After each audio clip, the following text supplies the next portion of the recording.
의석을 정돈하여 주시기 바랍니다. 위원 여러분, 그리고 관계 공무원 여러분 반갑습니다. 성원이 되었으므로 제222회 울산광역시의회 제1차 정례회 기간 중 제3차 환경복지위원회 회의를 개회하겠습니다. 오늘은 복지여성국 소관 2020회계년도 일반회계 의료급여 기금 특별회계 기금 결산안 및 조례안에 대하여 심사하도록 하겠습니다. 먼저 복지여성국 소관 일반회계 의료급여 기금 특별회계 기금 결산안에 대하여 심사하도록 하겠습니다. 의사일정 제1항 의안번호 제863호 2020회계연도 울산광역시 일반특별회계 결산 및 예비비 지출 승인의 건을 상정합니다. 박용락 복지여성국장께서는 발언대로 나오셔서 간부공무원 소개와 복지여성국 소관 2020회계연도 일반회계 의료급여 기금 특별회계 기금 결산안에 대하여 일괄 제안 설명을 해주시기 바랍니다.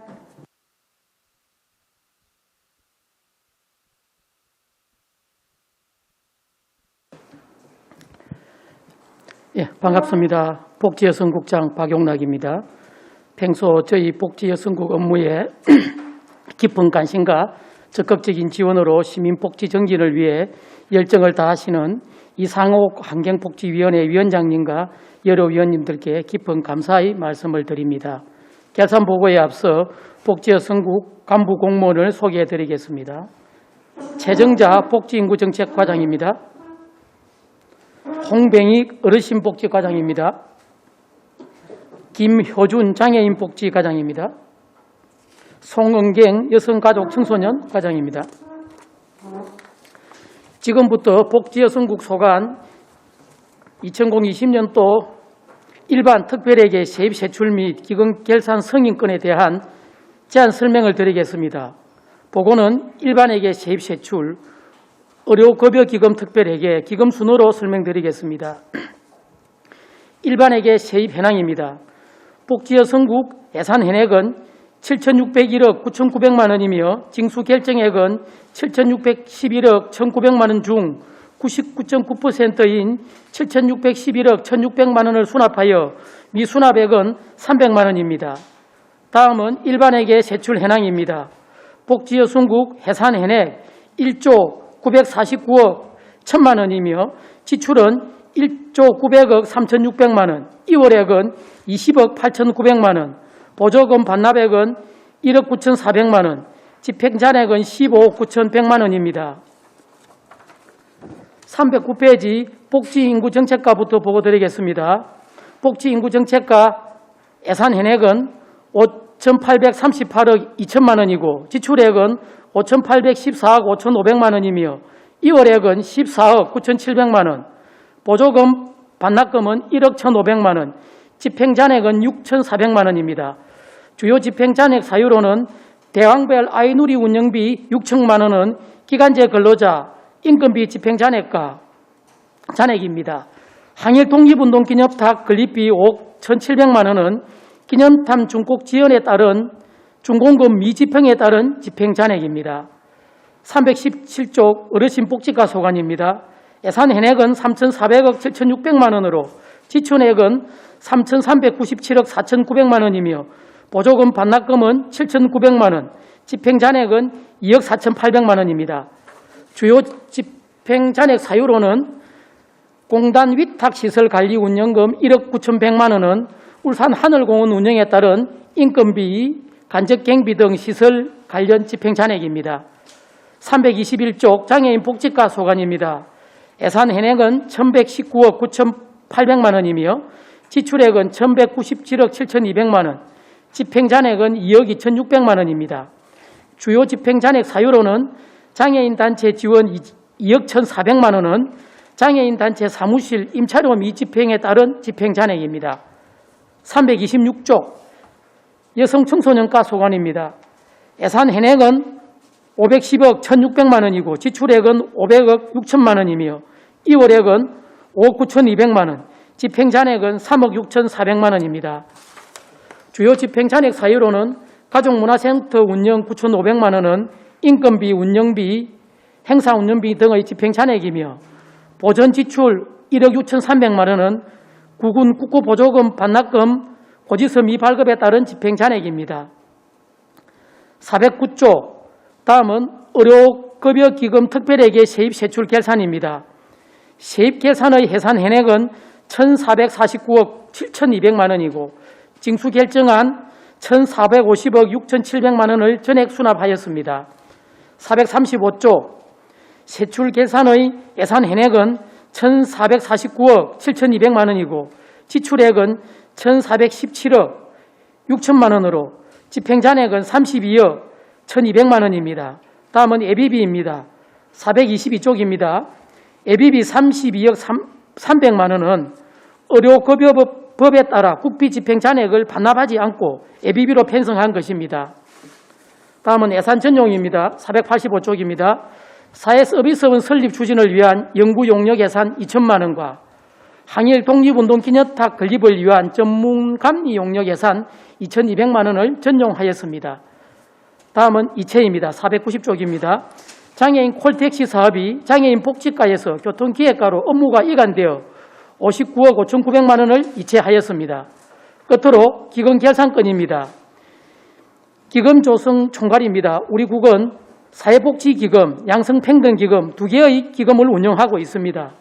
두 개의 기금은 2019년도 말 조성액은 44억 600만 원, 융자금 회수, 이자 수입 등 1억 7,400만 원을 적립하고 기금별 사업 지원에 8,800만 원을 지출하여 8,600만 원이 정액된 2002년 말 현재액은 44억 9,200만 원입니다. 이상으로 복지여성국 소관 2020 회계연도 일반 특별회계 세입 세출 및 기금 결산 승인권에 대한 제안 설명을 마치겠습니다. 감사합니다.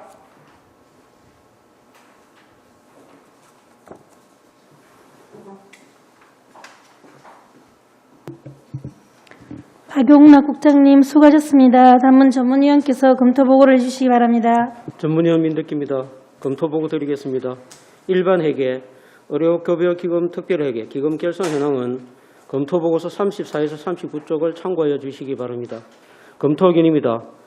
복지여성구의 세출 결산 중 복지인구정책과 소관, 항일 독립운동 기념관 건립 집행잔액 5억 1,700만 원 사유, 어르신 복지과 소관, 공단 위탁시설관리 운영사업의 집행잔액 1억 9,100만 원 사유, 장애인 복지과 소관, 장애인단체 사무실 임차료 지원사업 2억 전액 불용사후 차유, 여성가족 청소년과 소관, 가족문화센터 운영사업의 집행잔액 9,500만 원의 설명이 필요합니다. 다음 연도 2월 사업으로 어린이집 확충사업 14억 6천만 원 명시개월 사유에 대한 설명이 필요합니다. 의료급여기금 특별회계의 세입 결산은 대부분 국고보조금과 일반 회계의 적립금이며 세출 결산은 예비비 32억 200만 원 불용을 제외하면 특별한 사항은 없습니다. 복지여성국의 기금은 사회복지기금, 양성평등기금으로 전액 고유목적 사업비로서 특별한 사항은 없습니다. 이상으로 검토보고를 마치겠습니다. 민덕기 전문위원님 수고하셨습니다. 복지여성국 소관 2020회계연도 일반회계, 의료급여 기금 특별회계, 기금 결산안에 대하여 질의하실 위원께서는 질의하여 주시기 바랍니다. 질의 순서에서 안수일 위원 질의하시기 바랍니다. 예, 우리 복지여성건강국장님 설명 잘 들었습니다. 듣고 작년 한 해 참 여러 가지 이 코로나로 인해서 많은 업무가 지장이 있었습니다. 그래서 그 연장선이 지금까지 계속되고 있는데 작년에 예산을 보니까 여러 가지 그 사회복지 지원 사업이 이 코로나 때문에 많이 그 사업이 취소됐습니다. 그래서 그런 예산이 많이 그 불용 처리됐는데 금년에도 그런 지금 반복되는 그런 현상이 일어나고 있습니까? 예, 금년에는 지금 그런 사업은 특히 없습니다. 저희들은 이제 일부 행사성 경비가 이제 행사를 집행하지 못해서 일부 발생하지만은 그 부분은 저희들이 뭐 추경이라든지 해서 정리를 할 것이고 지금 상태로는 저희들이 그런 데는 사업은 지금은 없습니다. 작년에 그 선례를 남기지 않기 위해서 금년에는 많이 참고를 해서 그는 일들이 별로 없다. 혹시 그런 예산이 이 불용 처리되는 그런 예산이 있다면은 추경 때 제때 그 반납해서 또 시에 필요한 추경에 필요한 그런 사업에 적재해서 사용할 수 있도록 그런 조치를 또 취해 주시기 바랍니다. 예, 잘 알겠습니다. 예. 그리고 장애인 그 복지과장님, 장애인 단체 사무실 임차료 지원 사업이 조건이 부대 조건이 맞지 않는 관계로 이래 그런 물건이 제대로 예산 범위 내에서 찾다 보니 없는지 어떤 연유로 이 지금 계속 그 사무실을 못 구하는지 한 말씀해 주시기 바랍니다. 이 부분은 우리 시설 포함해서 우리 장애인 단체 등에 총 8개소 임차료를 지급을 하고 있습니다. 금액으로 치면은 한 11억 정도. 그중 8개소 중에서 2020년 기준 그 임차 기간이 만료되는 데가 7군데였습니다. 근데 아시겠지만 임대 기간이 만료되더라도 특별한 사유가 없으면 자동 연장되는 그런 사항이었고, 그래서 특별히 이제 임차료 예비비 성격의 임차료는 더 이상 집행이 되지 않은 그런 상황이었습니다. 그래서 2억 전역을 이렇게 불용 처리하게 되었다는 말씀드립니다. 그래요. 그 장애인 단체에서 그런 사무실로 인해서 불편함이 없도록 좀 이래 적극적으로 좀 나서서 좀 이래 조치를 완료해 주시기 바랍니다. 예, 잘 알겠습니다. 예.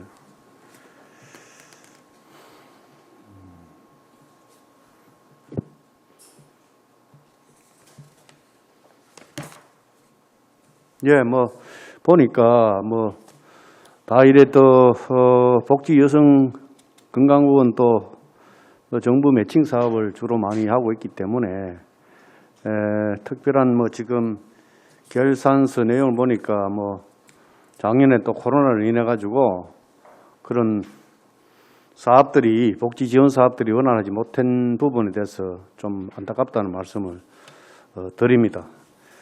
그래서 혹시 국고 보조 사업하고 보조 사업으로 인해 가지고 그 매칭 비율이 또 우리 시에서 지방 정부에서 좀 못 미치는 그런 예산 부분에서 그런 사례도 있습니까?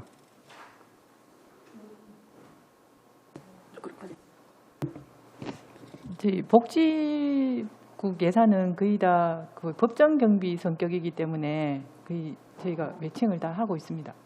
우리 시에서도 매칭 그 보도가 이래 네, 자체 사업인 충분히 경우는 됩니까? 그러니까 저희가 국비 내려오는 거는 매칭을 안 하면 국비가 안 내려오거든요. 그래서 국비 내려온 만큼은 저희가 다 매칭을 다 하고 있습니다. 충분히 소화하고 있다. 그렇게 보면 됩니까? 일부 지금 보니까 중앙정부에서 이 보조 지원 사업이 지방정부에서 예산이 또 넉넉지 않는 그런 관계로 또 같이 예산이 없어가지고 보조 사업이 안 돼서 반납하는 그런 부분도 있더라고요. 그래서 우리 이 복지 여성국에 그런 사례가 없는지 그런 일이 없는지 한번 물어보고 있는 중입니다.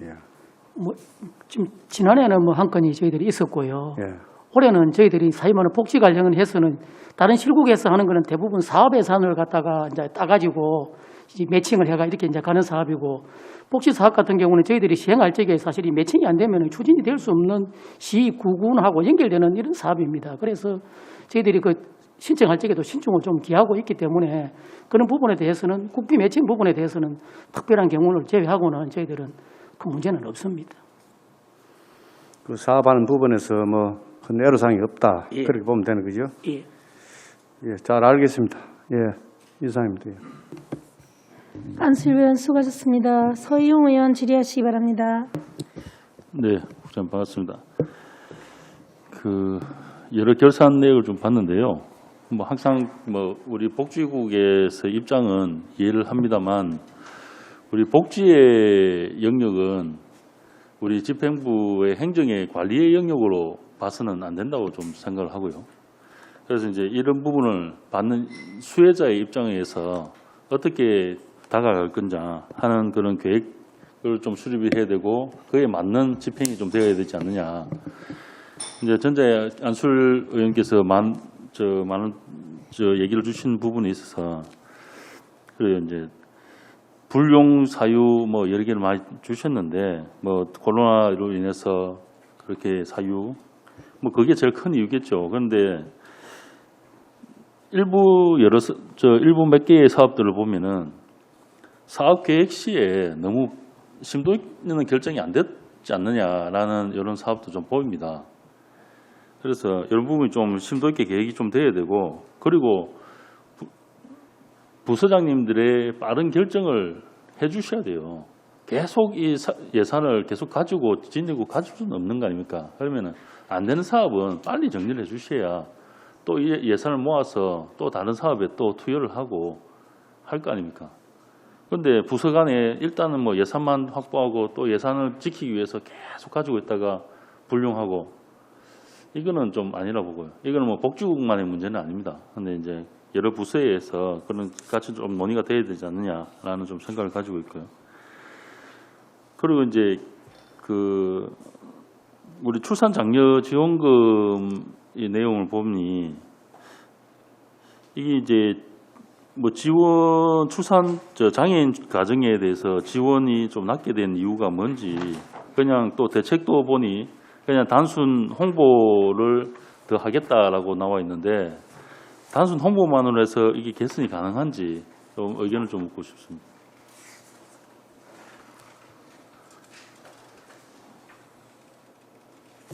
저희가 장애인 가정인 경우는 이제 중증인 경우는 제가 100만 원을 지급하고 있고 좀 경증임금 70만 정도 지급하고 있는데, 사실은 의원님 말씀대로 저희가 좀 홍보를 더 적극적으로 해서 장애인의 출산율이 좀 늘어나고, 그래서 출산 지원금도 저희가 좀 많이 지원해야 된다고 저희도 생각하고 있고요.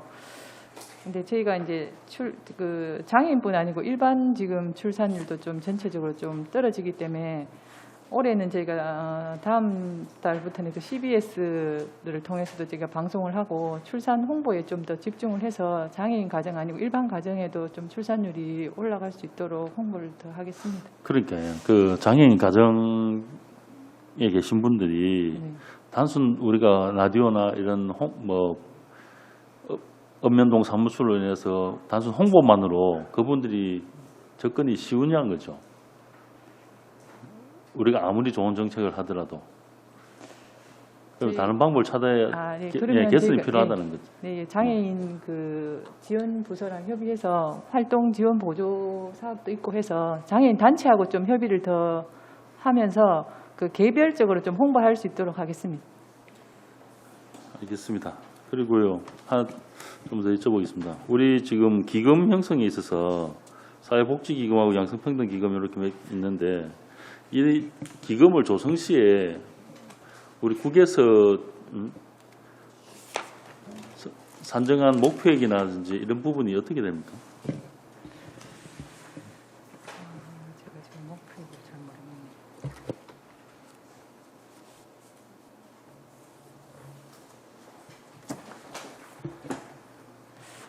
제가 당초 조성 목표액은 지금 제가 정확하게 지금 말씀을 못 드리고 조금 자료를 바로 받아서 드리겠고요. 현재는 저희가 일반회계로부터 지금 전입은 받지 않고 있는 상황이거든요. 사회복지기금은.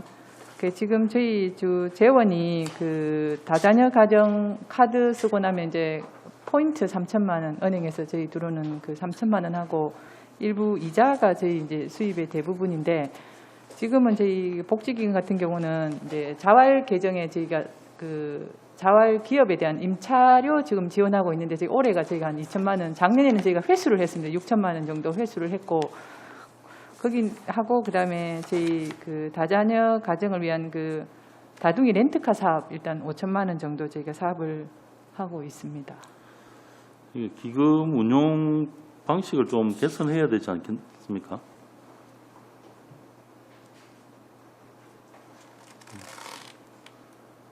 여러 사업들이 사실 기금을 편성할 적에는 특별한 목을 떼놓고 그 사업을 잘 하라고 이제 별도로 이제 기금 사업을 이렇게 추진하는 거지 않겠습니까?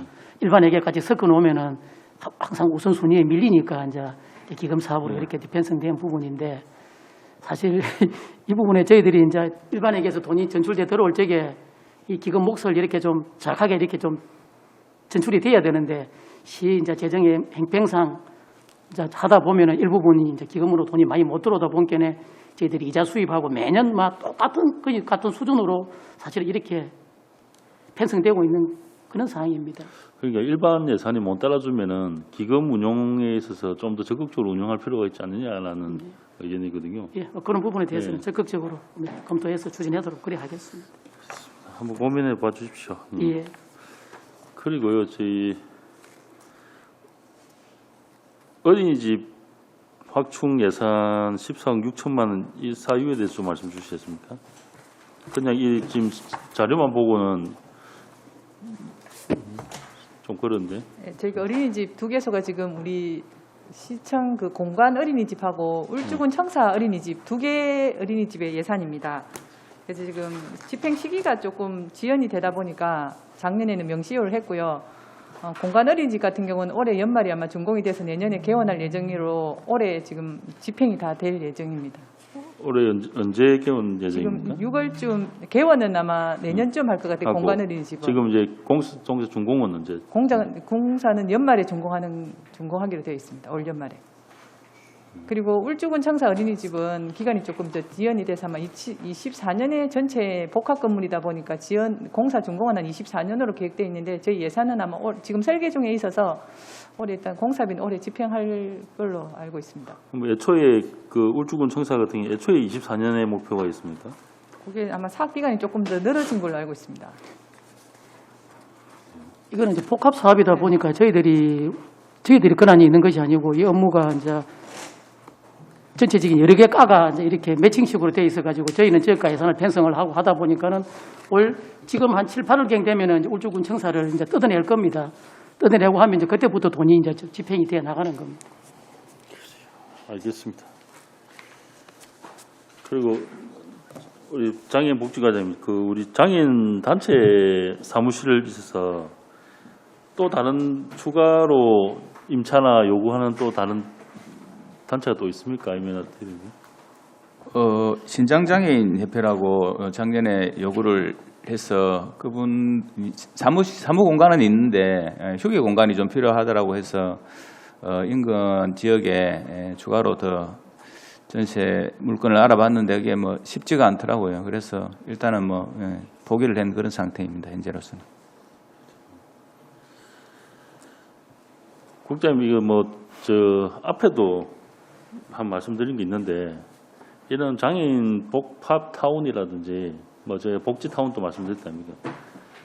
이거를 내년 당초 사업을 해서 이 부분에서 용역을 잡아보는 건 어떻습니까?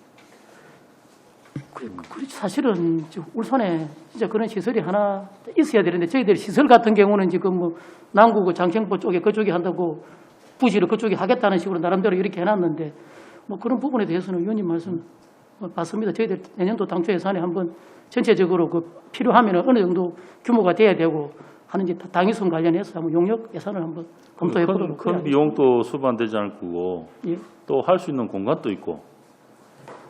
그런데 뭐 울산시가 하려면 의지만 있으면은 충분히 여러 곳에 또 할 수 있고요.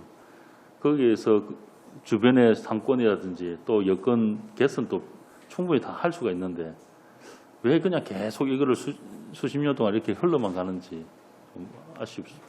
이게 처음부터 한쪽에 집합이 돼야 되는데 사실은 이 장애인 관련 단체 같은 경우도 어떤 분은 수용하다가 어떤 분은 또 문화시설로도 가고 싶고 이렇게 하는데 이게 복합이 돼 있어야 되는데 각종 다 이렇게 떨어져 있다 보니까는 이 불편도 많고 사실 집합화 좀 시켜달라는 그런 건의도 많이 있습니다. 그런 부분에 대해서는 적극 검토를 해서 반영하도록 그래 해보겠습니다. 예, 알겠습니다. 이상입니다. 서영 의원 수고하셨습니다. 장윤호 부위원장 질의하시기 바랍니다. 네, 반갑습니다.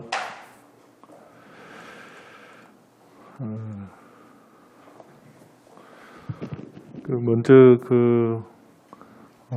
성과 지표 달성 부분에 대해서 달성률 관련해서는 여러 가지 사유가 있을 거라 생각하는데 달성률이 많이 떨어지고 있습니다.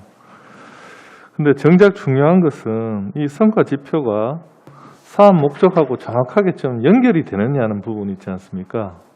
앞서 저희 같은 경우는 녹지정원국에도 똑같은 주문을 드렸는데 해당 국이나 과에서 이제 그 성과 지표를 올리게 돼 있는 걸로 알고 있습니다. 물론 그 사업 내용하고 정확하게 연계된 어떤 그런 지표를 찾아낸다는 게 쉽지 않은데 저희가 알기로는 타 단체 지자체에서는 지금 외부 용역을 의뢰해서 그런 사업을 하고 있는 것 같습니다. 저희가 분명히 예결위에 들어가면 기조실에 그 부분을 요구를 할 건데요. 추후에도 그 부분을 좀 요구해 주시고 이게 굉장히 중요한 지표임에도 불구하고 인사고과나 이런 쪽에 잘 연계가 안 되는 것 같아서 이게 연계되어서 인사고과가 된다 그러면 사실은 더 인사고과 평가에 있어서 적합한 지표가 되지 않을까 생각을 하는데 국장님 생각은 어떠신지? 참 그 부분에 대해서도 저도 우리 의원님하고 굉장히 일치합니다. 사실 그 저희들이 보면은 그 정부 합동 평가 지표가 있습니다. 그 정부 합동 평가 지표가 있다 보면 대부분 부서에서 이제 정부 합동 평가 지표에 따라서 업무를 이제 책정을 하고 또 다른 기관 단위별로 이제 이렇게 지표를 편성하는데 이 지표라는 게 사실은 본인의 업무 평상시에 하던 그 90% 업무는 지표에 안 들어가 있고 한 5% 10% 하는 게 이게 지표로 이렇게 이 지표를 나타내려고 하다 보니까는 이제 그런 아이러니한 문제가 발생이 됩니다. 이게 그 저희들도 사실 기획 관련 부서라든지 다른 부서에서도 많이 건의도 해보고 이 지표 같은 경우는 정말이지 이게 지표가 공익이라는 이걸 갖다가 기준에 따라서 이거 무게를 달 수가 없다 보니 어떤 부서에서 이게 중요하다 풀 수 있겠지만 저희들은 이런 부분에 대해서는 우리 복지 관련 부서에 있어서라도 각 실과장들이 지표를 편성할 적에 정말 행식적이지 않은 지표를 편성해라. 저희들이 그렇게 제가 챙기고 합니다. 네, 그래서 이제 자체적으로는 분명히 한계가 있기 때문에 외부 전문기관에 좀 의뢰를 해서 지금 다른 단체, 광역단체에서는 잘하고 있는 것 같습니다. 굉장히 이게 항상 평가를 해서 이 지표를 항상 개선을 하거든요. 그래서 저희는 이게 이제 여기 지금 복지 여성국만의 문제는 아닙니다. 울산시 전체의 문제인데 이게 굉장히 중요한 사안임에도 불구하고 지금까지 너무 이걸 내버려 뒀다고 하나요? 그래서 앞으로 그 부분에서 지속적인 요구를 해주시고 저희 의회에서도 요구를 해서 내년에는 반드시 이게 그 외부 용역이 들어가서 지표가 개선될 수 있도록 노력을 하겠습니다. 그리고 그게 이제 해당 국도 좀 같이 동참을 해주십사는 측면에서 말씀을 드렸고요. 그 결산 관련해서 제가 아까 말씀을 하셨던 내용인데 그 5억 1,700만 원 그 복지 인구 정책까지요. 항일 독립운동 기념탑 이게 이제 그 사업 기간을 보면 작년 12월에 끝나야 되는데 그죠? 예, 그렇습니다. 근데 이게 3월로 이제 올해 3월 준공이 됐죠. 사실 2월 26일 날 준공. 2월 26일. 예. 사유가 뭡니까? 정확한 사유가? 이게 사실 저희들이 이게 당초 우리 그 하는 그 사업 용역을 받은 업자라고 그럽니까? 그분이 사실 이 낙찰 금액이 사실 좀 작았습니다. 이제 저희들이 이걸 작게 받다 보니까는 중간에 이제 상당히 좀 이거 하다가 사실 사업 못 하겠다 이렇게 사실 나앉았습니다. 그렇지만 저희들이 이제 그런 부분을 설득하는 과정이 많이 좀 필요했습니다. 이런 부분 때문에 또 문제가 있었고 또 중간에는 저희들이 그 땅에 대해서 사실은 그게 저희들이 시유지인 줄 알았는데 중간에 하다 보니까는 저게 시유지가 아니고 국유지라서 이제 그 부분에 대해서 저희들이 또 이게 그 문화공원에 들어가 있는 거죠? 예, 그렇습니다. 그것도 예산을 또 다시 편성해서 땅을 또 사고 그러니까 하는 결국은 그런 과정도 저희가 준비하는 과정에서 스스로 우리 해당 부서에서 준비가 미흡했다라고 스스로 좀 자인하는 거 아닙니까? 예, 그렇죠? 맞습니다. 그런데 우리 국장님 너무 당당하시게 이야기하시는데 그래 이야기하시면 안 되죠. 근데 처음에 저희들이 할 적에 당연히 그게 문화공원을 선정을 해서 했을 적에 그 땅에 그 담당 공직자들이 당연 그 땅이 시유지인지 아닌지를 이렇게 떼봐야 되는데 일반 상식적으로 당연히 그 시문화공원이 시소유니까 물론 시라고 보고 이제 이렇게 들어간 국장님 기본적으로 저는 잘은 모르겠지만 절차 규정이 있습니다. 사업을 시작을 하면 그 부지에 대해서 부지의 소유권을 조사하는 건 기본입니다. 그럼 기본을 빼먹었다는 이야기 아닙니까? 그죠? 그 부분에 대해서는 그걸 해당 부서에서 담당 관련돼서 계속 쭉 올라가면서 그 승인을 받으실 거 아닙니까? 그러면 거기서 관리 감독을 전혀 다 놓쳤다는 이야기 아니에요. 그 뭐 행정의 절차상 하여튼 아니 뭐 그러니까 그런 그거를 미스가 제가 생겼습니다. 지금 여기 나무러자는 게 아니라 물론 이거는 지적을 해야 되고 그 잘못을 했으면 그러면 앞으로 이런 부분을 개선할 수 있는 그런 부분을 이야기하셔야지 지금 말씀은 자꾸 변명처럼밖에 안 들리시는데 그리고 지금 아까 업자가 낮아빠졌다고 이렇게 표현을 하시는데 이건 사실은 강요한 게 아니지 않습니까? 그죠? 강요한 건 아니죠. 예. 그리고 제가 알기로는 뭐 여기에 이제 표준 순셈에 의해서 평가해서 하는 거 아닌가요? 포장- 낙찰줄 투철할 때의 문제인가요? 예, 그런 건 아니고 당초에 이제 거기가 사실은 집안이 옛날에 그 뻘 지하층이지 않습니까? 그래서 처음에 그 자기가 그걸 사업을 딸 적에는 그 지하에 내려가는 그 부분에 대해서 그렇게 깊이 있게 뭐 안 내려가도 공사를 해도 되는 거로 그렇게 판단을 한 걸로 알고 있습니다.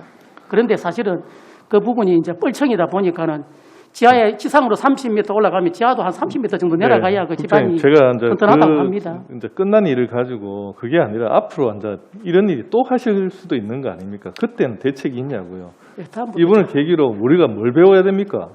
사실 뭐 공무원이 그 규정 절차가 그 땅을 갖다가 이게 땅 것도 사실 이게 소유자를 갖다가 모르고 했다는 것 자체에 대해서는 있을 수 없는 일이고 그런 일은 다음번에 발생되지는 않겠죠. 담당 공무원들 당연히 그러면 챙겨야죠. 잠깐만요. 있을 수 없는 일이 일어났는데 거기에 대해서 어떻게 지금 조치하셨습니까? 그래, 뭐 위원님께서 뭐 말씀을 하시니까 제가 그 부분의 담당 공직자들이 뭐 어떻게 되었는지는 제가 그까지는 제가 챙겨보지는 못했는데 뭐 고의적으로 그런 것은 아니고 의도적으로 한 것도 아니고 진짜 열심히 한다고 했는데 이 공직자가 너무 아니 한 거죠.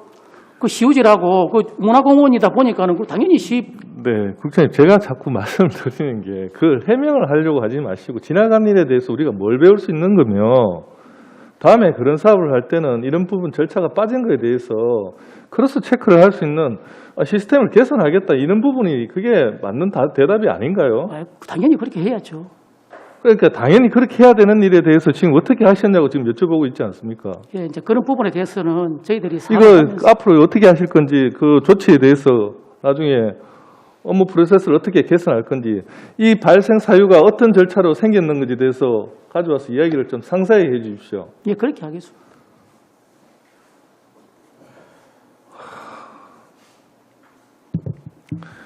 저희 그 관련해서 어린이집 확충 그 생활 SOC 복합화 사업에 14억 600만 원 돈이 이제 집행 시기가 미도래였습니다. 그죠? 그 요것도 앞에서 말씀하신 내용이긴 한데 그걸로 가지고 지금 해소가 안 돼요. 이 14억이 작은 돈은 아니지 않습니까?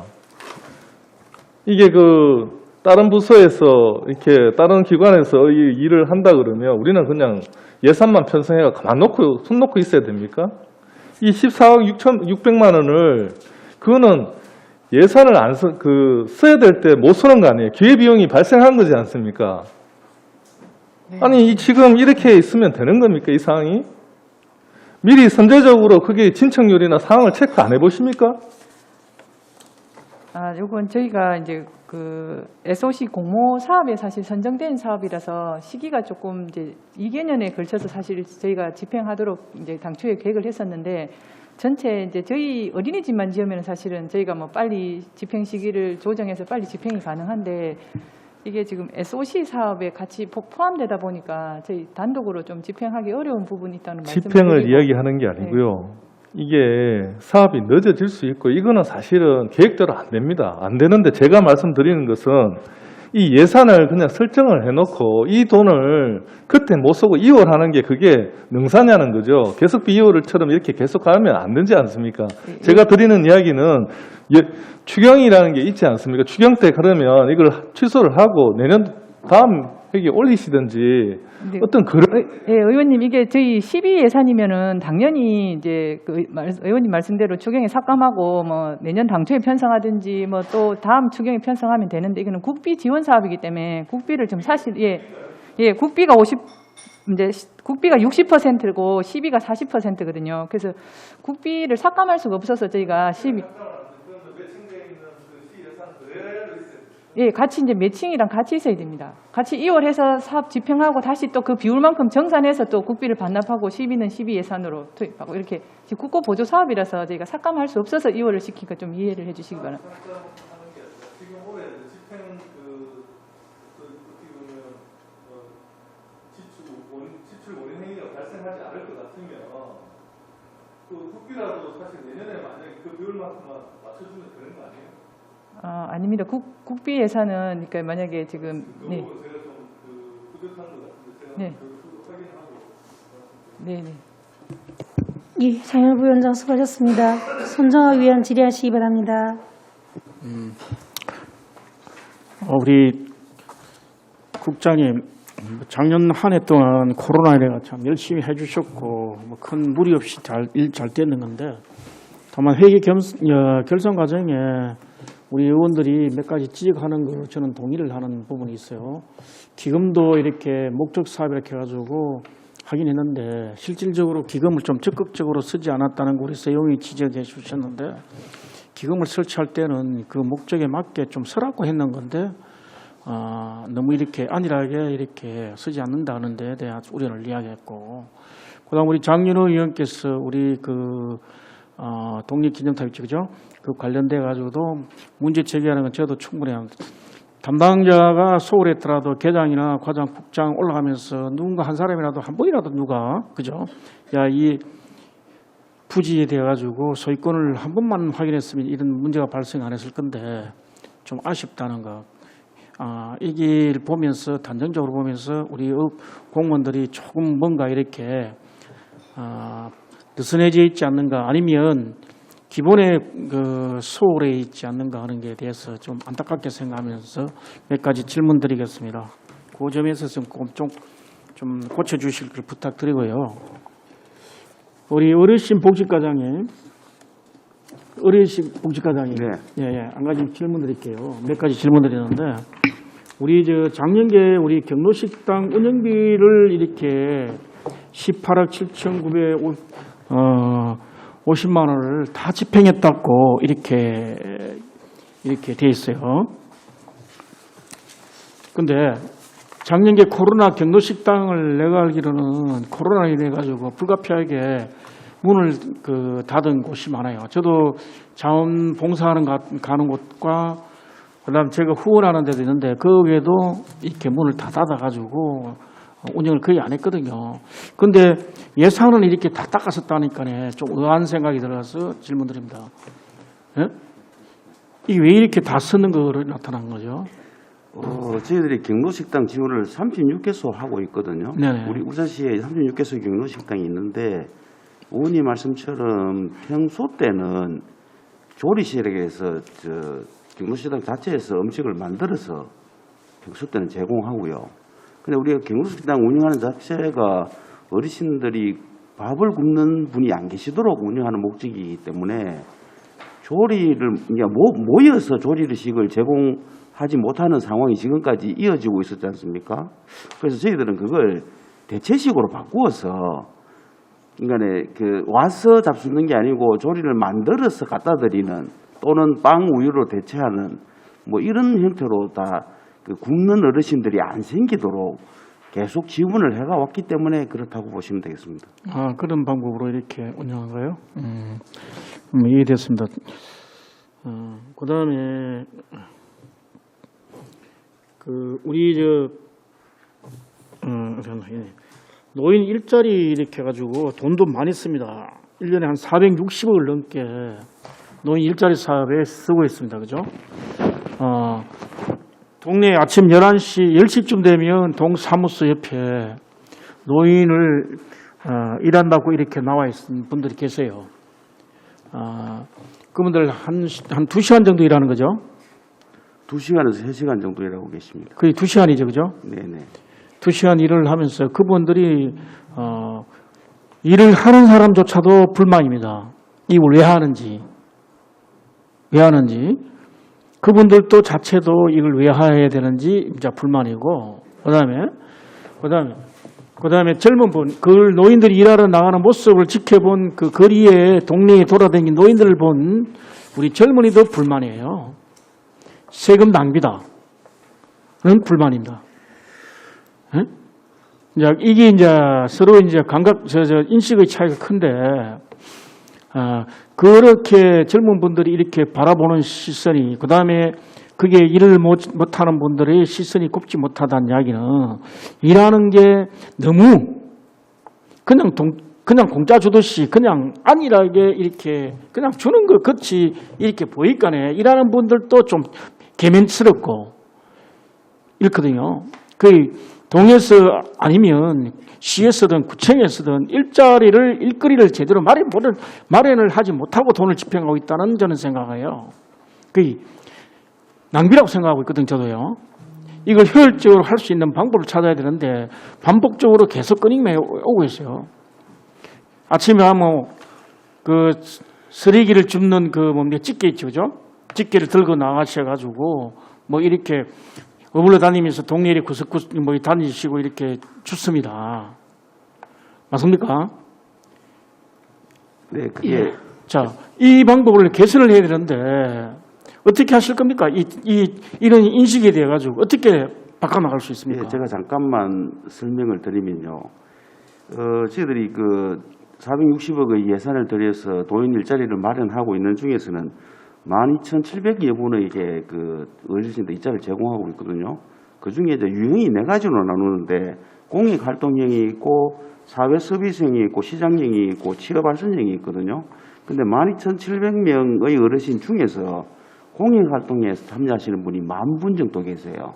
그 말은 무슨 의미를 뜻하냐면은 대다수의 어르신들은 공익활동형을 원하고 있습니다. 예를 들면 환경정비라든지 교통 안내라든지 이런 것들을 말하는 거거든요.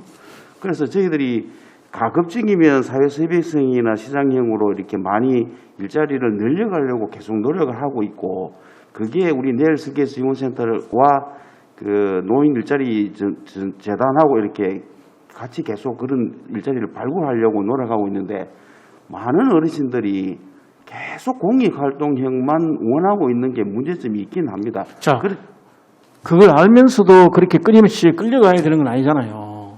일자리를 우리가 개발해서 그걸 공부를 하면 자연스럽게 그분들도 글로 갈 수밖에 없어요. 자기들이 돈이 급하고 돈이 가게가 충분히 못하면 한 달에 한 몇십만이라도 받으려면 글로 간단 말입니다. 그러면 좀 생산적이고 이런 데를 만들어 가야 되는데 똑같아요.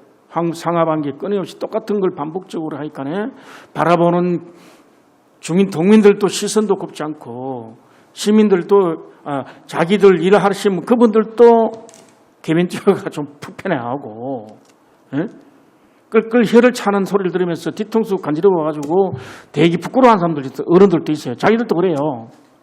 그러면 뭔가 돌파를 찾아내야 됩니다. 이게 오늘 일입니까? 이거 한지 언제부터 시작됐습니까? 2019년부터 처음 시작했거든요. 그러니까 지금 벌써 2년째 넘어 지났잖아요. 그죠? 지금 3년째 지금 하고 있는 거 아닙니까? 3년째 하고 있습니다. 그렇죠. 하고 있는데 그럼 방법을 좀 바꿔야 될 거 아닙니까? 돈을 460 공공일자리 10,000명 정도로 갖다가 대폭 줄여놔가지고 조금이라든지 다른 방법으로 한 푼이라도 더 도움이 될 수 있도록 하루에 4시간 정도를 할 수 있는 거라든지 이런 걸 찾든지 좀 생산적인 바꿔가야 되는 거 아니에요. 저희 의원님 말씀하신 대로 저희들이 지금 계속 고민하고 있는 부분이 의원님이 말씀하시는 부분 그 부분입니다. 되도록이면 생산적인 일자리가 만들어질 수 있도록 최선을 다하겠습니다. 알겠습니다. 지금까지 어제 자료를 한번 요구할까 말까 하다가 이게 그동안 집행해 있는 상황에 대해 한번 점검 차원에서 제가 자료를 요구를 하고 한번 저거 할까 하다가 참았는데 지금까지 집행해 있는 과정이 있죠, 그죠? 제가 별도로 자료 준비를 요청은 안 하겠습니다. 있는데 그냥 그대로 정리되어 있는 것이면 보고받은 것이면 그걸 끝나고 난 뒤에 제 방에 별도로 와가지고 요건만 별도로 한번 설명을 한번 해주세요. 알겠습니다. 자, 제가 한 1분 정도 시간 남았는데요. 그 다음에 우리 시니어 클럽이 우리가 지금 몇 군데 있으니까 운영을 하고 있어요. 시니어 클럽. 지금 운영하고 있는 거는 그 구군별로 한 개가 있고 한 개, 그래, 구군별 2개 있습니다. 자, 시니어 클럽이 각 구군별로 5개가 클럽이 있죠, 그죠? 네네네. 그 책임자가 누군지 모르겠는데, 어제 우리 앞에 있는 향기 나는 저 집에 그 시니어 클럽에서 운영하죠, 남구에, 그죠? 대나무 향기. 대나무 향기, 그죠? 네네. 저런 걸 보면서 굉장히 저는, 이게 정책 목적에 제대로 맞게 저렇게 운영돼야 된다는 예산이라 써도 아깝지 않다 생각하거든요. 그게 노인 일자리 사업이라는 거죠. 그리 노인 일자리를 사업을 이런 걸 만들어내야 서로가 상생이 되고 이렇게 될 건데 지금 우리가 아까 일자리에는 그 460을 그렇게 쓰면서도 생산적이지 못하니까 굉장히 불쾌하고 우리 돈을 세금을 그걸 내는 시민들도 불쾌한 이야기고 이렇게 우리 대나무 향기처럼 하는 게 몇 군데 됩니까? 지금 한 15군데 정도 됩니다. 15군데 됩니까? 네네. 그거 관련돼가 그 경영보고서 이런 거 봤습니까? 나중에 결산할 때는 다 정리를 하긴 합니다. 그 운영한 지 벌써 몇 년 되죠, 이게, 그죠? 그러니까 우리가 전부 다 보조금을 내려주지 않습니까? 보조금을 난 뒤에. 네, 보조금을 내라기 때문에 보조금 정산은 다 이루어진다. 받죠? 네네. 받으면서 경영 상황 같은 것도 안 맞습니까? 경영 상황 같은 거? 물론 그런 것도 다 평가가 됩니다. 그러면, 각 구군별로 전체를 다 달라크진 않겠지만은, 잘 되고 있는 데 있죠, 그죠? 한 군데만해도 저희간에 경영성과표를 한번 봅시다. 경영실적. 네, 알겠습니다. 나중에 따로 제출하겠습니다. 예, 손정우 의원 수고하셨습니다. 안슬비 의원 추가 질의하시기 바랍니다. 예, 복지인구정책과장님. 예. 여기 보니까 결산서 페이지 310페이지. 요 불용률이 한 100% 이래 전액 이제 이래 집행 잔액이 남았는데 이 부분은 그 사전에 예산 편성 시 이 사전 법률적인 그런 검토를 하지 않아서 이래 발생하지 않았나 이렇게 봐지는데 이것도 우리 조금 전에 우리 동료 의원들이 오늘 이는 결산 오늘 심사하는 자리인데 예산 편성 잘못된 예산 편성으로 또 예산 과정에서 집행 과정에서 그런 부분을 오늘 지적하는 자리입니다. 그래서 차후에 이런 일이 재발하지 않도록 하기 위해서 오늘 우리 의원들이 오늘 또 심사를 하고 있는 자리입니다. 그래서 오늘 여기 보니까 이런 것도 사전에 사전 법률 검토가 없어가지고 이래 전액 불용액이 발생하고 예산을 많고 적고 떠나가지고 그런 문제를 지적하지 않을 수 없습니다. 그래서 앞으로 차후에는 이런 일이 발생하지 않도록 우리 국장님 지시하에서 사전에 꼼꼼히 잘 검토해야 되지 않겠나 이렇게 봐집니다. 우리 그럼 과장님 한 말씀 해주시죠. 이 부분에 대해서. 네, 맞습니다. 저희가 사실 시 예산은 한정되어 있는데 저희가 만약에 편성해서 집행을 못하고 불용하면은 저희 다른 사업뿐 아니라 다른 부서에서 써야 될 예산을 저희가 사실은 못 쓰게 하고 있는 그런 부분이 있기 때문에 저희가 그런 부분은 저희가 좀 잘못된 부분이라고 생각하고요. 만약에 혹시나 또 저희가 예산 편성 시에 꼼꼼히 다 못 챙겨서 만약에 편성이 되더라도 그 중간에 또 저희가 사업에 대해서 검토를 해서 만약에 이 사업이 올해 집행이 안 될 예산이다 하면 저희가 추경을 여러 번 하기 때문에 추경에 삭감해서 다른 예산에 돌릴 수 있도록 그렇게 하겠습니다. 예, 앞으로 이런 일이 재발하지 않도록 그렇게 해주시기 바랍니다. 네. 우리 복지여성국장님. 예. 아무튼 금년에 또 6월은 또 호흡 보건의 달로서 여러 가지 행사도 많이 있었는데 울산에 또 3일 항일 운동탑도 하나 또 문화공원에 건립도 했고 또 저 약사동의 저 보도연맹, 위령탑 또 건립했죠. 오늘 신문 보내 알았는데 여러 가지 하나하나 이래 또 뭐 성역화 사업이 이루어지는데 저 두 동의 국가유공 사행제 전사자 예. 그 성역화 사업도 우리 저 추모 사업에서 요구하는 그런 사업 내용을 우리 국장님이 잘 검토하셔가지고 그 사업도 또 원활히 잘 좀 추진될 수 있도록 좀 이렇게 관심 가지고 임해 주시기 바랍니다. 어떻게 한 말씀 해 주시죠. 예, 그렇지 않아도 저번에 우리 위원장님께서 지적을 해주셔가지고 저희들이 그 부분을 또 군하고도 챙기고 있고 최근에 그 위원회 그분에서 서류를 만들어가지고 저희 시에다가 이제 접수를 시켰습니다. 저희들이 잘 검토해서 구군하고 협의해서 절차 밟아가지고 저희들이 호국 보훈 관련 단체들이 그런 소외되지 않도록 그렇게 잘 챙겨보겠습니다. 예, 국장님 뭐 한번 살펴봐 주시기 바랍니다. 예. 예, 안슬비 의원 감사합니다. 서희영 의원 취하 질의하시기 바랍니다. 예, 복중국 정책과장님. 우리 사업 중에 어린이집 환경 개선비가 있는데요. 네. 이 점은 뭐 민간뿐만 아니라 가정, 국공립, 공공 다 마찬가지인데 애초에 우리 목표치가 너무 낮은 거 아닌가, 현장에서 요구하는 부분하고 너무 개입이 크다라는 의견인데 이 부분에서 개선을 할 방법이 좀 말씀해 주시고요.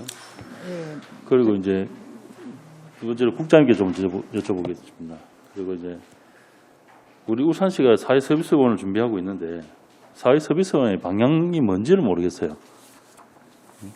어떻게 하겠다는 건지 계획도 모르겠고 또 내놓는 멘트도 지금 보면은 너무 현실하고 괴리감이 좀 크고요. 이 부분에서 좀 국장님 설명을 좀 해주십시오. 예, 저희들이 사회 서비스원 설립 관련해서는 저희들이 관련 규정 따라 사실은 처음 출범을 이렇게 이제 하다 보니까는 저희 시가 자체적으로 이렇게 추진하는 것이 아니고 중앙 부처의 매뉴얼에 따라서 일단은 출범을 하는 것을 목적으로 이렇게 잡다 보니까는 다양한 계층에서 이렇게 많은 요구를 좀 하고 있습니다. 그렇지만은 처음 출범을 할 단계에 그 의견을 전체를 담아가지고 사업을 시행하려고 하면은 예산이라든지 이런 부분에 많은 무리가 따릅니다. 그래서 저희들이 기본 출범할 수 있는 기본 매뉴얼대로만 저희들이 일단 출범을 시키도록 이제 그렇게 하고 있습니다. 저희들이 이번 주에 이제 공청회를 하고 저희들이 보건복지부에다가 사회서비스원 설립 관련 이제 신청을 해놨습니다.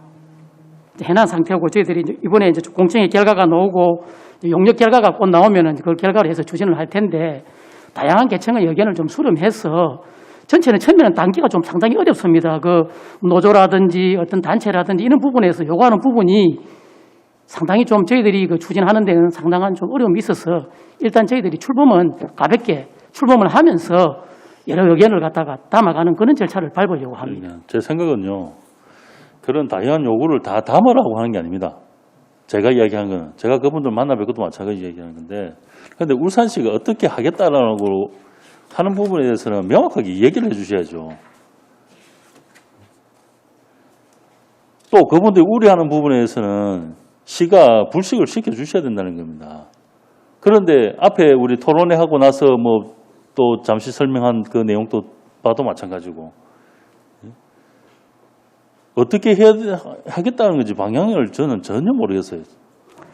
저희들이 이제 사회 서비스 설립하는 어디가 기본인지 뭐가 신규로 이제 국공립 시설이 이제 만들어지는 부분이 있지 않습니까?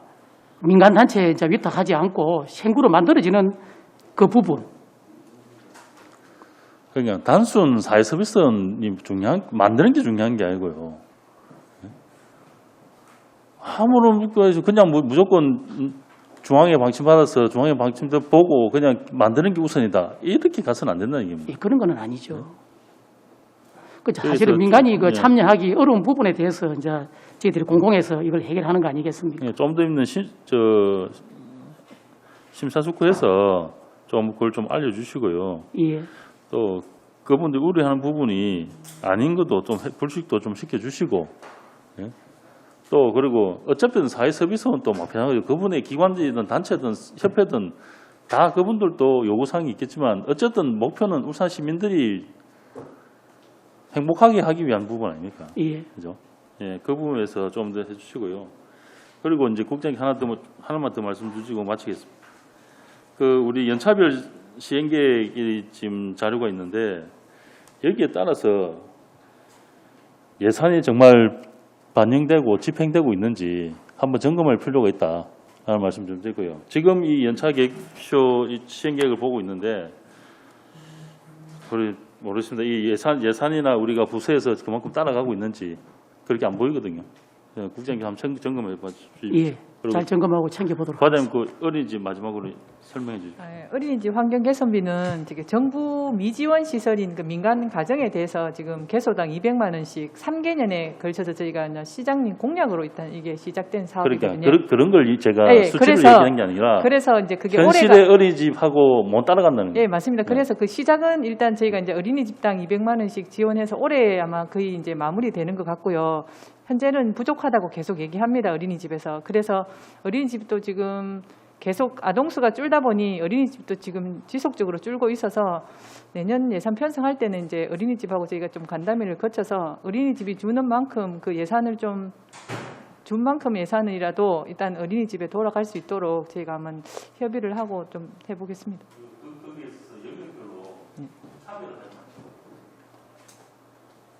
그러니까 민간 뭐 가정, 국공립 이런 차별하지를 마시는 말씀이죠. 근데 저희가 예산이 좀 지원 기준이 좀 있다 보니까 뭐 완전 똑같이는 저희가 어렵고요. 가능하면은 지원 수준을 뭐 유지하도록은 해보겠습니다. 서영 의원 수고하셨습니다. 장인호 부위원장 추가 질의하시기 바랍니다. 네, 그 장애인 복지 과장님한테 좀 여쭙겠습니다. 그 지금 장애인 단체 사무실 임차료 지원 금액이 2억이 이제 불용 처리가 됐더라고요. 그죠? 그 사유는 임차 조건 등 적합한 물건을 찾지 못해서 그렇다고 되어 있는데요. 그 8개 단체죠, 지금 현재. 예, 맞습니다. 그 8개 단체가 그러면 그 이후에 지금 어떻게 조치가 됐는지. 그거는 그 말씀이 아니고 예. 임차 기간이 작년부로 2020년부로 이제 만료되는 데가 8개 중에서 7개 소였는데 예. 실제적으로 임차 만료 후에 임대인과 이제 계약 이 협의하에 예. 임차 기간이 자동적으로 연장이 됐기 때문에 지출에 대한 수요가 없었고 이 2억 원이라는 것은 이제 임차 기간이 끝나면 예를 들어서 새로 사무실을 임대를 해야 되거나 아니면 임대인이 더 추가 비용을 요구했을 때를 대비해서 예비비 성격의 2억 원을 편성했기 때문에 이거는 불용될 수 있는 확률이 이제 굉장히 많은 사항인 거죠. 그래도 사유가 좀 이게 적절치 못한 거 아닙니까? 사유를 이리 써놓으면 다 오해하기 딱 좋은 건데. 그런 약간 측면이라면 예. 네, 그거는 예비비 성격이라고 이야기해 놓으시면 좋겠는데 네네. 이러니까 이게 지금 이게 무슨 상황인지 예. 네. 알겠습니다. 그리고 이거 그 장애인단체 계속 이렇게 임차를 할 게 아니고 한번 그때도 말씀을 한번 드렸던 것 같은데 이게 저희가 어떤 시설을 하나 예를 들면 우리 노동회관처럼 네네 맞습니다. 그 장애인 단체들이 다 지금 요 8개 외에도 지금 유형별로 하면 10몇 개의 어떤 단체들이 만약에 만들어질 수도 있는 것 같은데요. 예. 뭐 지금 여러 가지 형평성 문제도 있고 또 단체별로 그 회원들 숫자가 다르거든요. 그래서 뭐 그 지원 방법도 너무 다르고 하긴 한데 예. 이걸 여기저기 이렇게 임차료를 지원하는 것도 하나의 방법이 될 수 있겠지만 장기적으로 한번 다 모아서 좀 접근성이 원활한 지역에 그런 방법을 한번 검토해 보면 어떨까? 우리 과장님 생각 어떠신지? 뭐 굉장히 좋은 말씀이고 서 의원님께서도 말씀하신 부분도 같은 맥락이라고 이해를 하고 또 장애인 총연합회에서도 해마다 정책 건의를 하는 내용 중에서 1번이 장애인 총연합회 회관, 장애인 회관이 필요하다라고 이제 주장을 하고 계시고 저희들도 업무하는 입장에서도 해마다 이제 임차 기간이 지나면은 같이 직구하러 다니기 너무 힘듭니다. 특히 장애인 편의시설 갖춰야 되고 또 사회복지시설 같으면은 뭐 건물 용도도 맞아야 되죠. 비용도 맞아야 되죠. 너무 힘들어서 그런 게 필요는 한데 워낙 이제 뭐 이 건축비만 계산을 이제 대충 추산을 해보면 한 210억 원 정도가 소요가 되고 거기 또 부지도 같이 따라와야 되기 때문에 저희들이 이제 장기적으로 검토하고 있는 사항이다. 비슷한 사항이 이제 우리 복지인구정책하에 사회복지회관도 마찬가지겠지만 장기적으로는 꼭 필요한 시설이라고 생각을 하고 있고 이 부분에 대해서 기회가 닿는다면 꼭 좀 힘을 모아서 이루어졌으면 좋겠다는 바람을 가지고 있습니다. 네. 그리고 지금 그 장애인의 이동권 그 확대 부분 때문에 부러움이 있지 않습니까? 예, 예. 이 부분에 대해서 지난번 그 행정사무감사 때 이게 이제 중증, 경증 구분하지 말고 차량을 좀 이용하도록 제도를 개선하면 어떨까 한번 말씀을 드린 바가 있는데 혹시 어떤 식으로 좀 개선이 되었는지. 일단 이 부분은 이제 우리 부서 업무에서 교통계획과로 넘어갔는데 예외적으로 부름이 그러니까 장애인 이동 차량을 필요로 한 경우 시장님이 인정하는 한에서 뭐 장애인이 아니더라도 노인이라도 또 일부 의료기관을 일정 기간 내가 이동이 불편하신 분들도 예외적으로 인정은 해주는 걸로 조례가 작년도인가 바뀐 걸로 알고 있고 이제 너무 또 많이 풀면은 그 기존에 장애인들이 이용하는 어떤 그 혜택이 줄어들기 때문에 그런 부분이 조금 예민한 부분이다. 그래서 전체적으로 이렇게 부름이 차량을 늘리거나 이렇게 좀 개선이 돼야 될 사항이라고 생각을 하고 있습니다. 예, 뭐 차량이 늘어나면 제일 좋고요. 그리고 또 이 관련해서 이게 월급제가 시행이 된 걸로 알고 있습니다. 그래서 이 관련해서 이제 그 장애인들 이용자들이 불편이 많이 폭증을 했습니다. 예전에는 이제 이렇게 성과급처럼 활동을 많이 하면은 이제 거기에 따라서 페이가 더 이제 지급이 되고 하다 보니까 열심히 뛰었는데 이게 고정급을 주다 보니까 불러도 늦게 대응하고 또 어떻게 보면 불미스러운 일도 자꾸 발생하는 것 같고 그래서 이거를 우리가 보면 대중버스도 그 불편 신고를 접수받지 않습니까? 그죠? 네네. 그러면 여기 대해서도 사실은 시에서 이만큼 예산을 투여해서 이 정도 하고 있는 사업이면 당연히 여기도 이용자들에 대한 불편 신고를 접수를 받아가지고 거기에 따라서 어떻게 보면 차등적으로 지원을 조정한다든지 그런 대안을 마련을 해야 된다고 생각이 되는데 어떻습니까?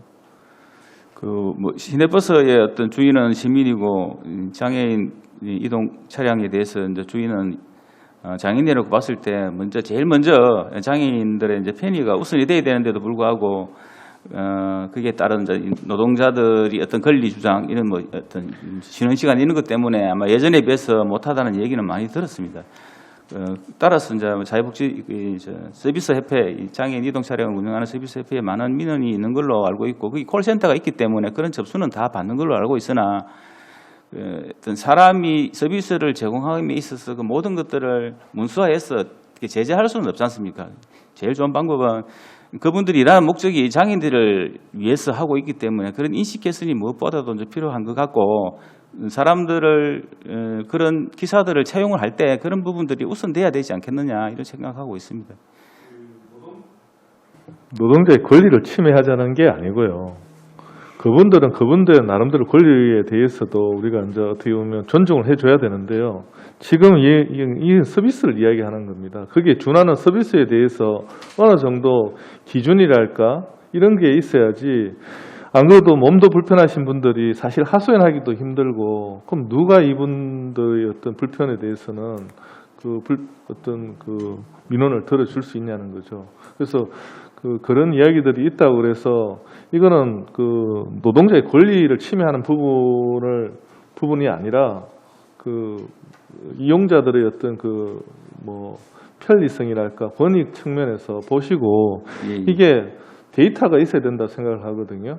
근거가 있어야 나중에 협상할 때도 얘기를 할 뭐가 거리가 있을 거 아닙니까? 우리가 대중버스도 사실은 지원금을 할 때 보면 항상 어떤 대중버스 노선의 어떤 대기 기간을 짧게 달라든지 난폭 운전을 줄여달라든지 그걸 요구할 수 있는 근거가 뭐냐면 우리가 그 이상으로 더 지원을 했기 때문에 뭔가 개선을 요구할 수 있는 거 아닙니까? 그런 측면에서도 어쨌든 이런 부분에 대해서 자료를 준비를 하셔야 될 것 같습니다. 아까 처음에 말씀드렸다시피 이 업무는 교통기획과 업무인데 그런 불편한 사항들을 우리 장애인 분들이 우리 부서에 많이 요구들을 하고 있습니다. 민원도 실제 많이 들어오는 사항이고 이런 부분은 저희들이 가능하면 교통부서와 이 업무를 추진하는 부서와 좀 협의를 해서 최우선 장애인들의 편의가 우선이 될 수 있도록 저희 부서에서 노력하도록 하겠습니다. 예, 장윤호 부위원장 수고하셨습니다. 손정학 위원 추가 질의하시기 바랍니다. 예. 우리 장애인 시설에 대해서는 아까 장기적으로 이렇게 검토할 사항이라고 이야기하시고 한 200 든다는데 그걸 좀 이렇게 과감하게 좀 일찍 좀 서둘러 주시면 안 될까요? 이 자꾸 이렇게 임대 기간이 끝날 때마다 이사 옮겨야 되고 또 새로운 비용이 들어 또 리모델링 해야 되고 이런 비용이 있는데 그렇지 말고 좀 결단을 내려가지고 좀 장기적으로 이렇게 우리 시의 아니면 민간 용지를 이렇게 구입하더라도 좀 이렇게 장기적으로 가지 말고 빠른 시일 내에 이렇게 결단을 내려가지고 좀 해주시면 좋겠다는 이야기를 좀 부탁을 드립니다. 이 납세자 입장이 아니고. 잘 알겠습니다. 지금 뭐 시유지는 저희들이 몇 번 알아봤는데 사실은 마땅한 부지가 없고 앞으로 이제 공유지 개발하는 데 있으면은 우선적으로 장애인 관련 이런 단체들이 입주할 수 있는 건물이 지어질 수 있도록 우리 부서에서 좀 노력하도록 부탁드릴게요. 하겠습니다. 우리 여성가족 청소년과장에 질문 드리겠습니다. 제가 몇 가지를 보고 우리 울산에 성매매 아직 지원 기관이 있습니다. 그죠? 네. 지금 1년에 상담 건수가 한 몇 건씩 들어오는데 이 기관이 아직도 필요합니까? 세금을 투입해가지고 아직도 이렇게 상담을 해야 정도까지 아직도 그런 게 필요합니까, 이게? 네. 그냥 매 그러지 말고 네. 구체적인 실적을 이야기해 주세요, 구체적인. 예산이 왜 필요한지. 그렇지 않으면 예산을 올 연말부터 필요 없다면 다른 예산을, 복지 예산이 다 쓸 때가 더 많은데 시간 너무 다 뺏기고 있다, 지금.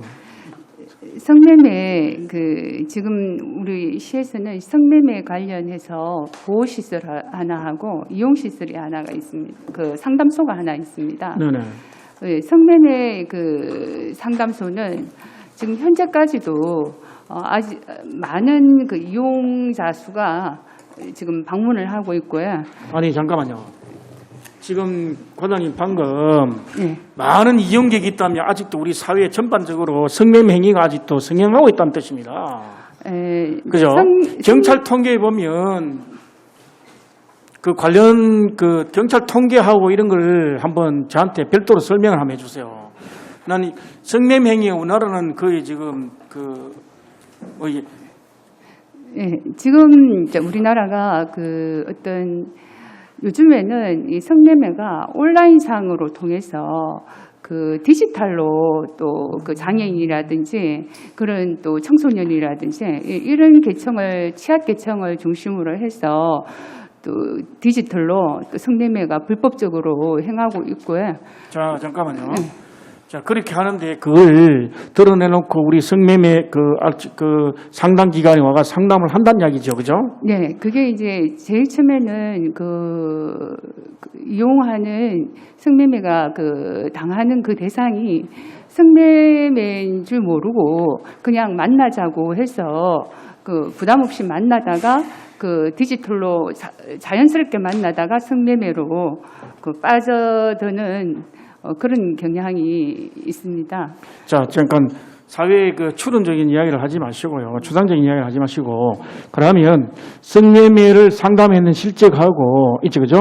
네. 유형하고 이렇게 정리된 게 있으면 오늘 오후에 오후 2시 이후에 잠시 시간 좀 있으니까 별도로 이렇게 보고해 주세요. 아까 우리 어르신 과장한테 부탁했는 것도 있는데 같이 좀 이렇게 별도로 서류를 보고서를 만들고 이래 할 필요는 없습니다. 그래 좀 해주시고 그 다음에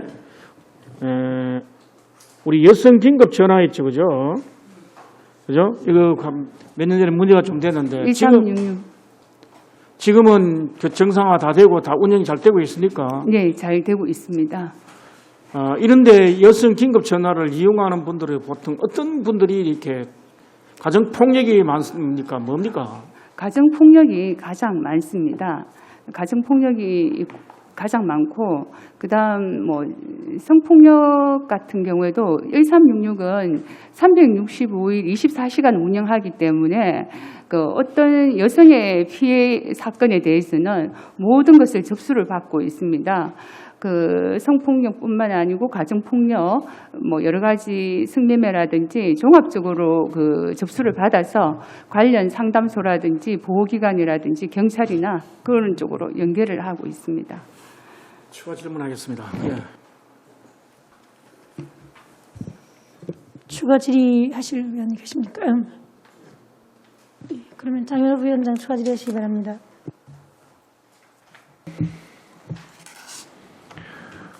네, 우리 여성가족 청소년 과장님께 주겠는데요. 네. 업무 인수인계를 받으면서 뭐 알고 계신 내용인지 모르겠는데 지금 아동학대 사건이 사실 우리 관내도 여러 건 있었고, 그죠? 그 관련해서 작년에 사실 아이 돌보미 사업, 왜냐하면 기존의 어떤 어린이집 시설에 대한 어떤 불신이 크다 보니까 가정보육을 선택하는 부모들이 있을 수 있거든요. 네. 그래서 그 부모님들이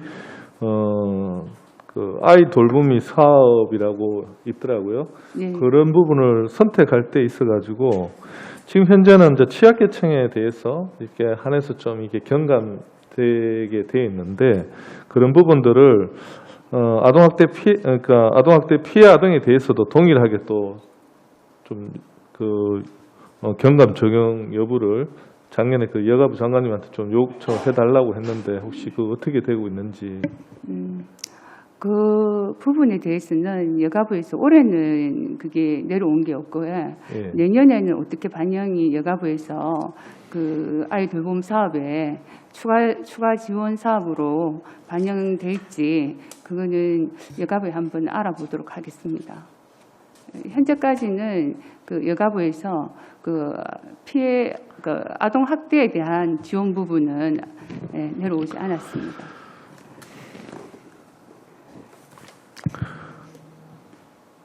네, 다음 거 묻겠습니다. 긴급 아동센터 관련해서 지금 울산 지역만 지금 경남에 분소처럼 이렇게 운영되고 있어서 지역 아동센터를 좀 분리해달라고 분리 요구의 필요성에 대해서 작년에 또 말씀드린 바가 있습니다. 이 부분은 지금 어떻게 되고 있습니까?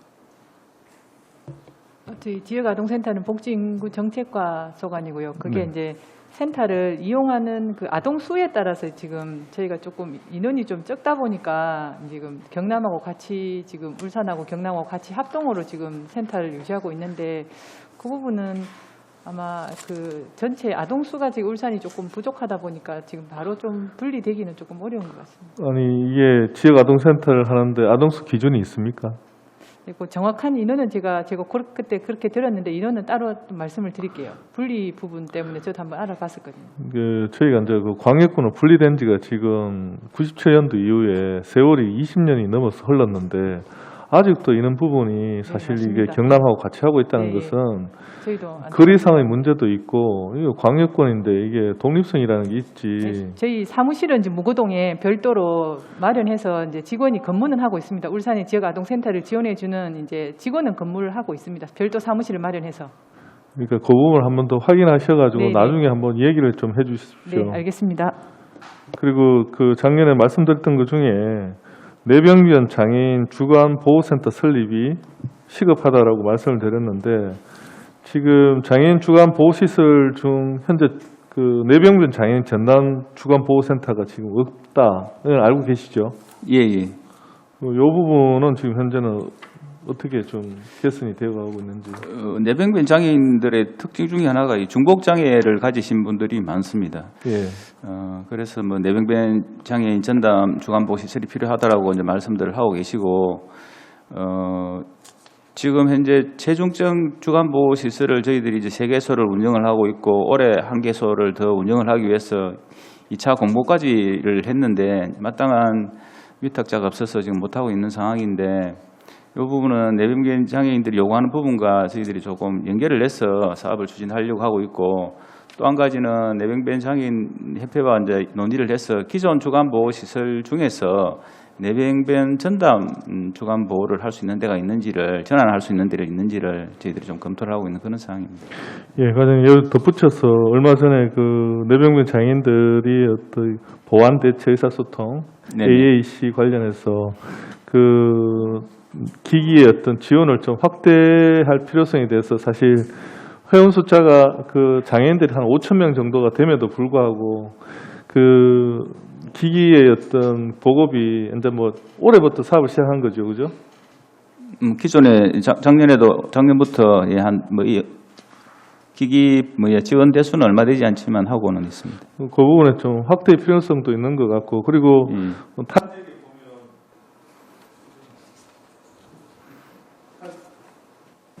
타직에 보면 그 뇌병변 장애인들이 어떤 의사소통하는데 좀 그 불편함을 좀 해소해 줄 수 있는, 그게 어떤 기기뿐만 아니고 또 시각적으로 보여줄 수 있는 그런 부분도 특히 관공서나 약국, 병원 이런 쪽에도 좀 확대할 수 있는 거를 한번 고려를 해 주십시오. 예, 알겠습니다. 예, 장애부위원장 수고하셨습니다. 손정학 위원 추가 질의하시기 바랍니다. 아까 여성 청소년 과장님 아까 질문 이어가지고 여성의 그 긴급 전화가 대략 아까 또 그 성과 관련된 이런 것도 있다는데 성과 관련 가정폭력 상담소 우리 여성 청소년과가 운영하는 게 보니까 몇 가지 있습니다. 그죠? 네. 가정폭력, 그다음에 우리 여성의 긴급 전화, 그다음에 성매매 상담센터 뭐 등등 센터가 몇 개 있는데 운영하고 있는 기관별로 있죠, 그죠? 지금 현재까지 이루어진 사항에 대해서 구체적으로 한 번도 나가본 적도 없고 여러분들이 보고만 해가지고 우리 예산을 지금 주고 있는데 실질적으로 어떻게 감독이 되고 있는지는 잘 모르겠어요, 솔직히.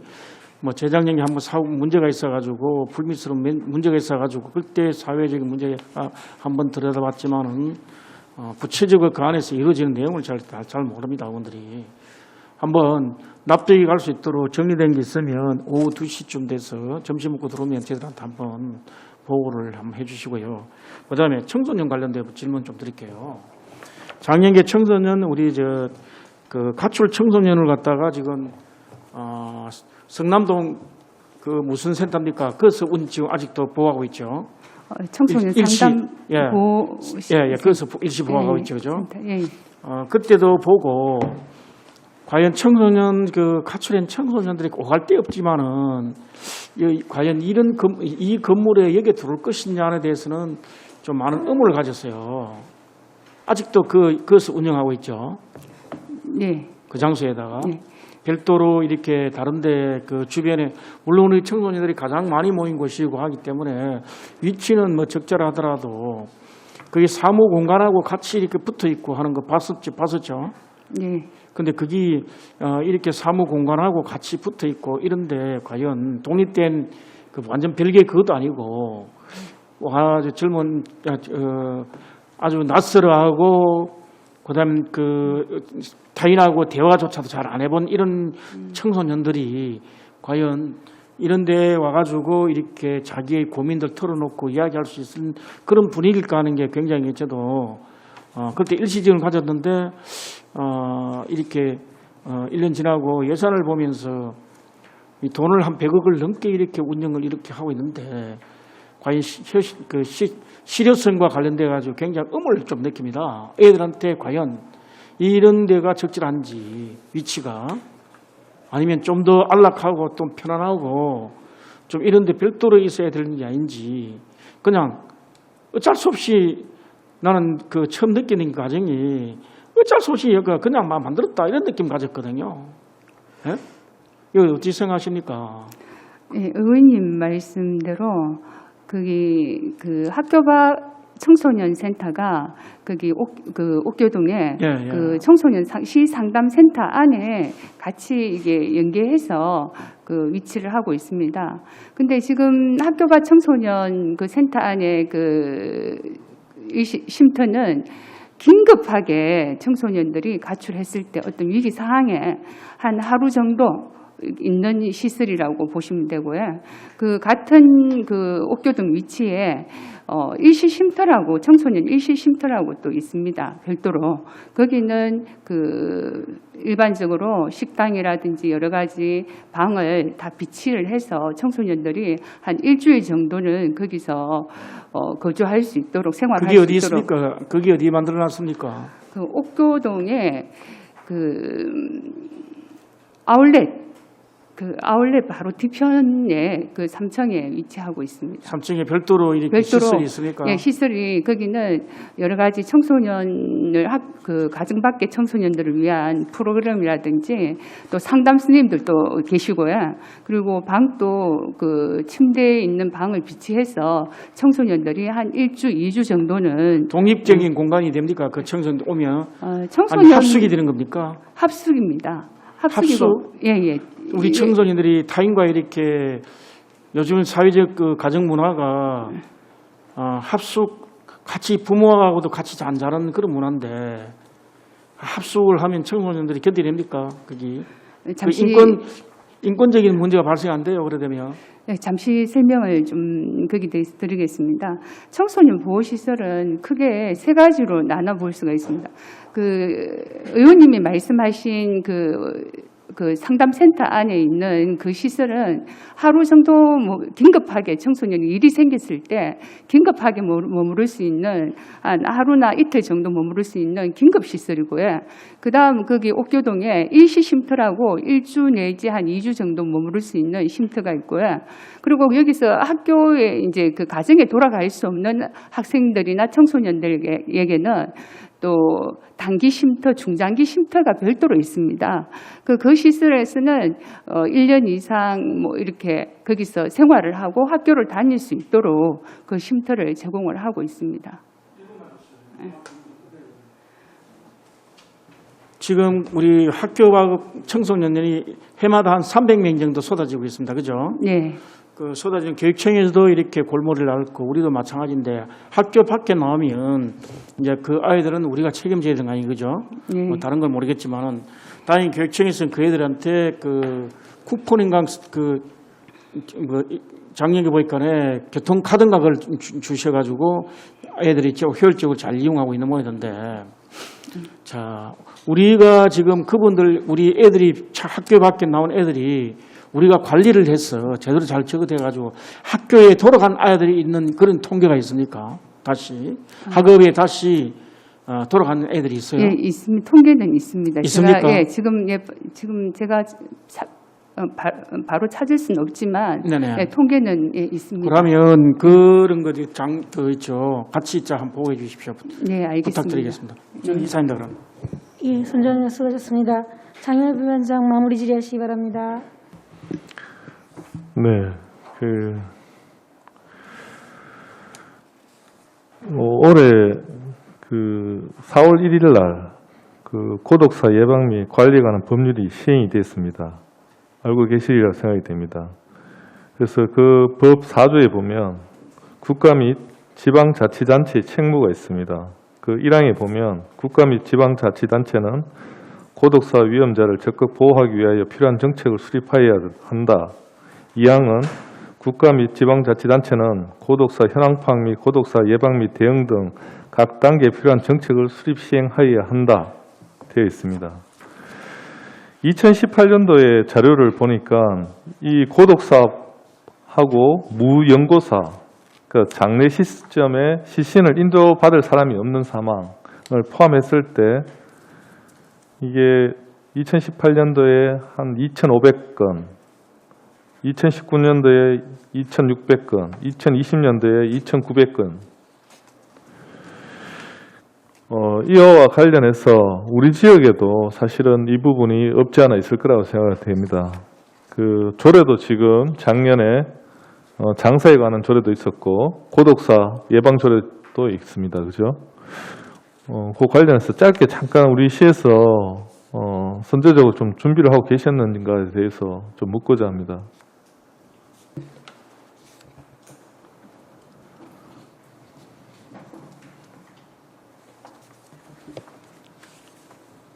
저희들이 그 어르신에 한정한다면 저희들이 그 무연고자 중심으로 어떻게 처리할 것인지를. 아니, 그게 아니고 현황 파악을 좀 하고 계신지. 네? 지금 데이터를 가지고 작년하고 그 이후에 몇 년치에 걸쳐서 혹시 현황을 고독사, 무연고사에 대한 자료를 가지고 계신지. 아니요, 가지고 있지는 않습니다. 저희 저희들이 64세 이하는 저희가 일단 관리를 하거든요. 그래서 연도별로 보면 네네. 매년 이제 계속 좀 늘어나고 있는 추세고, 저희가 한 작년 상반기만 해도 한 51명 정도 일단 무용고자가 발생했습니다. 그래서 저희가 일단 예산을 일단 편성을 해서 구군에 그 이제 중장년 1인 가구를 일단 관리하는 예산이 편성했고, 사례관리사가 일단 직접 관리를 하고 있고요. 그리고 저희가 이제 실태 조사를 저희가 19년도에 한번 했었는데, 이제 내년에 다시 전체 실태 조사를 한번 해서 중장년층에 또 고독사가 많이 발생하다 보니까 그쪽은 저희가 좀 관리를 하고 있습니다. 예, 그 뭐 관련된 자료를 좀 주십시오. 예. 예. 그리고 이제 마지막 질문 좀 드릴 건데요.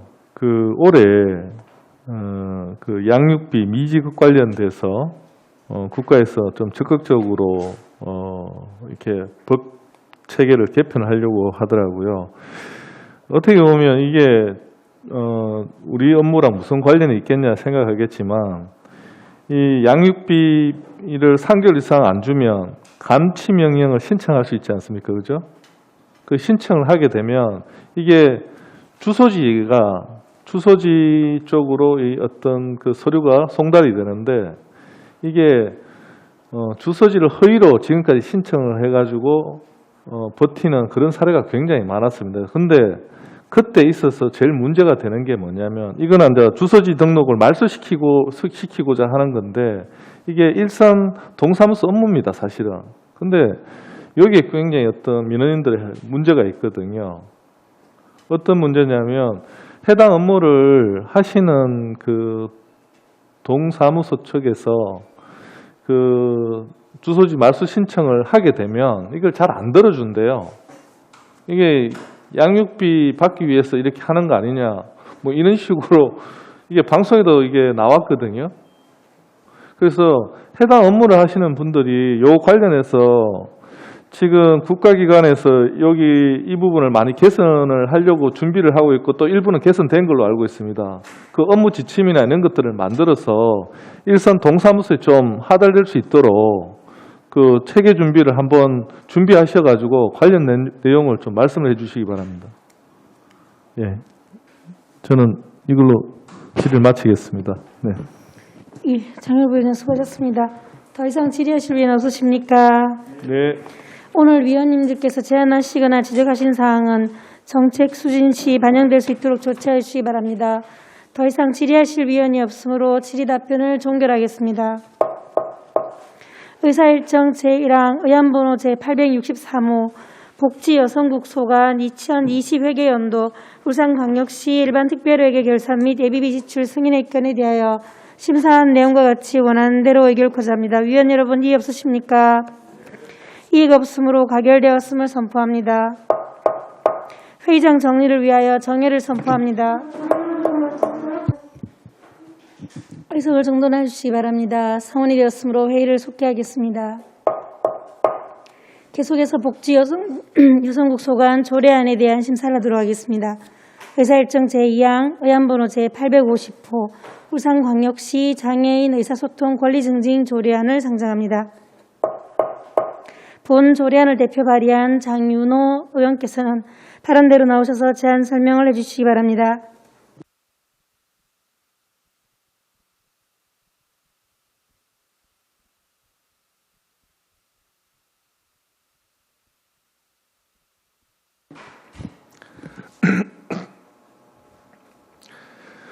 존경하는 위원 여러분, 반갑습니다. 장윤호 의원입니다. 본 의원 등 9명의 의원이 공동 발의한 의안번호 제850호 울산광역시 장애인 의사소통 권리증진 조례안에 대하여 제안 설명드리겠습니다. 본 조례안의 제정 이유는 장애인 복지법, 장애인 차별금지 및 권리구제 등에 관한 법률에 따라 장애인의 의사소통 권리 증진에 필요한 사항을 규정하여 완전한 사회 참여와 평등권 실현을 하고자 하는 것입니다. 주요 내용입니다. 안 제4조에서는 장애인의 원활한 의사소통을 위하여 시장은 기술적, 행정적, 재정적 지원을 하도록 하는 시장의 책무에 대하여 규정하였으며 안 제5조 및 제6조에서는 장애인의 의사소통 권리정진 기본계획을 5년마다 수립 시행하고 권리정진을 위한 홍보와 교육을 하도록 하였습니다.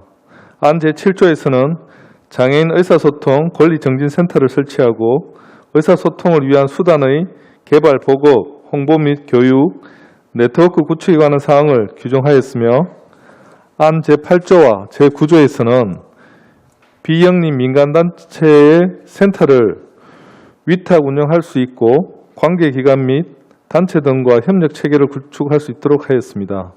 자세한 사항은 배부되어 있는 의안을 참고해 주시기 바랍니다. 위원 여러분, 우리 지역 내 장애로 다른 사람과 의사소통에 어려움을 겪는 장애인들이 모든 생활 영역에서 자유로운 의사소통이 이루어질 수 있도록 보장받고 지원 시책 개발과 협력체계 구축 등이 효율적으로 추진될 수 있도록 본 조례안을 원안대로 의결하여 주실 것을 당부드립니다. 이상으로 제안 설명을 마치겠습니다. 감사합니다. 장윤호 의원님 수고하셨습니다. 다음은 본 조례안에 대한 집행기관의 의견을 듣도록 하겠습니다. 복지여성국장께서는 본 조례안에 대한 의견을 말씀해 주시기 바랍니다.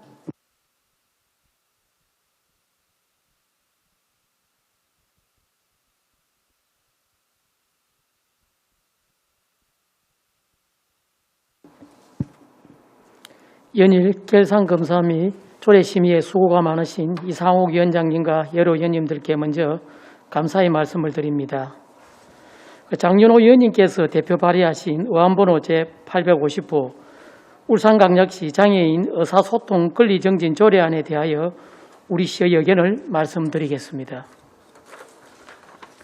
먼저 사회적 약자인 장애인에 대해 깊은 관심을 가지고 장애인 의사소통 권리 정진에 대한 조례안을 발의해 주신 장윤호 위원님을 비롯한 9분의 위원님께 먼저 감사를 드립니다.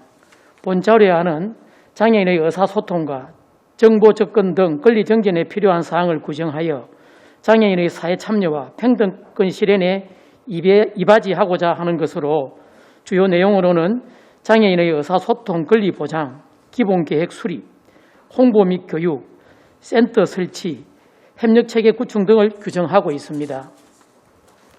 본 조례안의 근거 법령은 장애인 복지법과 장애인 차별 금지 및 권리 구지 등에 관한 법률로 의사소통에 어려움을 겪는 장애인을 위한 정당한 편의 제공과 체계적인 지원에 도움이 될 것으로 판단되어 조례 제정의 타당성이 있다는 의견을 드립니다. 이상으로 울산광역시 장애인 의사소통 권리보장 조례안에 대한 의견을 마치겠습니다. 감사합니다. 허경락 국장님 수고하셨습니다. 다음은 전문위원께서 검토보고를 해주시기 바랍니다. 전문위원 민덕기입니다. 검토보고 드리겠습니다. 제정 이유, 주요 내용, 근거백근은 검토보고서를 참고해 주시기 바랍니다. 검토견입니다. 본 제정조례안은 장애인의 완전한 사회 참여과 평등권 실현을 위해 의사소통, 정보 접근 등 장애인의 권리 정진에 필요한 사항을 규정하여 장애인의 자기결정권과 선택권을 보장하고자 하는 것으로 제정함이 타당하다고 판단되나 온 발의안에 대해 부서에서 제5조, 제10조 자고 수정 검토한 부분이 미반영된 사항이 있으므로 심사 시 참고하시기 바랍니다. 이상으로 검토보고를 마치겠습니다. 민덕기 전문위원님 수고하셨습니다. 본 조례안에 대하여 질의 토론하실 위원께서는 질의 토론하여 주시기 바랍니다. 질의 토론에 대한 답변은 장윤호 의원님과 복지여성국장께서 답변하여 주시기 바랍니다. 예, 손정학 위원 질의하시기 바랍니다. 예, 우리 장윤호 의원한테 질문을 좀 드릴게요. 이 조례에 대한 그 발의에 동의를 한 사람으로서 목적이나 수행하는 이 조례의 필요성의 권리 정진을 위해서 필요한 것 다 동의를 하는데 다만 제 8조와 관련돼 가지고 좀 의의가 좀 있습니다. 여기에 요 맥락대로 그냥 그 조례의 맥락대로 그냥 그대로 하면 순수하게 사회복지법이란 그런 것도 뭐 포괄적으로 그죠? 사회복지를 업무를 전체 총괄하고 이런 다양한 법인을 다 이야기하는 거죠. 여기서 이야기하는 겁니까 이게? 제8조 보면 센터를 이렇게 효율적 운영을 위하여 딱 네. 사회복지법인 예. 그다음에 또는 장애인 관련 비영리 민간단체 이렇게 운영할 수 있도록 이렇게 했습니다. 그죠? 네. 여기서 말하는 사회복지법인은 어떠한 형태를 말하고 그다음에 장애인 관련 민간 비영리 단체는 어떤 걸 염두에 두고 이렇게 하시는지. 저희가 이제 그 집행부에서 이 부분에 대해서 지적을 해주셨는데요. 네네. 크게 보면 단체를 한 3가지 영역으로 나눌 수 있습니다. 그 3가지 영역에 이제 사회복지법인도 들어가 있고, 그 비영리 법인 그리고 비영리 민간단체 이렇게 한 3가지 영역으로 나눌 수 있는데 지금 현행의 어떤 조항대로 하게 되면 그 비영리 법인, 그 사회복지법인에 해당되지 않는 비영리 법인들이 배제가 되는 문제가 생깁니다. 그래서 예, 잠깐만. 네. 비영리 법인이 배제되는 거 아니에요, 그죠? 네네. 그럼 이 비영리 법인은 우리 울산에서 울산에서 지금 현재 시점에 네. 비영리 법인이 장애인 단체 관련 이런 이 센터를 운영하는 여건을 갖춰져 있는 단체가 있습니까? 이 협회 같은 경우 있죠. 잠깐만, 우리 장애인 복지과단이 울산에 사회복지 법인하고, 그죠? 장애인 관련 비영리 민간단체하고, 그 다음에 비영리 우리 비영리 법인, 장애인 관련 비영리 법인하고, 그죠? 이 목적에 이걸 사업을 수행하는 목적에 맞는 울산의 단체가 있습니까? 장애인 복지 사업을 주 목적으로 하는 사회복지법인이 11개소, 사단법인이 21개소, 비영리 민간단체가 11개 정도 장애인 업무를 목적으로 하고 있는 법인 단체가 아니 비영리 민간 뭡니까? 비영리 법인, 장애인 관련 비영리 법인도 말하면 사회복지법인에 포함되는 거 아니에요? 사회복지법인과 사단법인을 아울러서 비영리 법인이라고 보시면 될 것 같습니다. 근데 왜 이를 걸었습니까? 이게 이제 비영리 법인이, 장애인 관련 비영리 법인이 사회복지법인 안에 포함이 되는데. 비영리 우리 조례안 8조에 보시면은 조례안 8조를 한번 보세요. 보시고. 예, 사회복지법인 또는 장애인 관련 비영리 민간단체라고 되어 있기 때문에 장애인 업무를 장애인 관련 사단법인이 이렇게 해석하기에 따라서 배제될 수 있다. 이런 의미에서 그걸 좀 구체화했으면 좋겠다는 의미로 그런 의견을 냈습니다. 아니, 사회복지법인이 있는데 왜 장애인 비영리 법인이 배제가 될 수 있습니까? 사회복지법인 안에 장애인도 할 수 있고 목적 사업에 다 할 수 있는데 이런데. 그러니까 사회복지법인은 당연히 포함이 되는데 사단법인 중에서 장애인 복지 업무를 주 목적으로 하는 사단법인이 아까 말씀드렸듯이 21개소가 있는데 여기 해석에 좀 차이가 있을 수는 있지만은 구체화하지 않으면 이 사단법인들이 이 위탁할 수 있는 기회조차 갖지 못할 우려가 있기 때문에 이걸 좀 더 구체화했으면 좋겠다는 그런 의미로 이해해 주시면 고맙겠습니다. 오히려 만약에 비영리 법인을 해버리면 사회복지법인은 다 빠져버리잖아요. 비영리 법인을 이제 이렇게 구분을 하면은 비영리 법인 안에 사단법인과 재단법인이라고 하면 사회복지법인이라고 보시면 되고 예. 사단법인이라고 하면 아까 말씀드린 장애인 관련으로 한정하면은 우리 시에만 해도 21개 사단법인이 있으니까 이거를 좀 포함을 시켜 주셨으면 좋지 않을까 이렇게 생각하고 있습니다. 알겠습니다. 그러면 사회복지법인을 포괄적으로 포함할 수 있는 비영리 법인을 다 이렇게 넓혀놓자 이 뜻 아닙니까? 그죠? 네네 맞습니다. 네, 동의하고 그러면 수정 제안을 해도 되겠습니까? 우리 장윤호 위원님 네. 예, 동의합니다. 동의합니까? 네.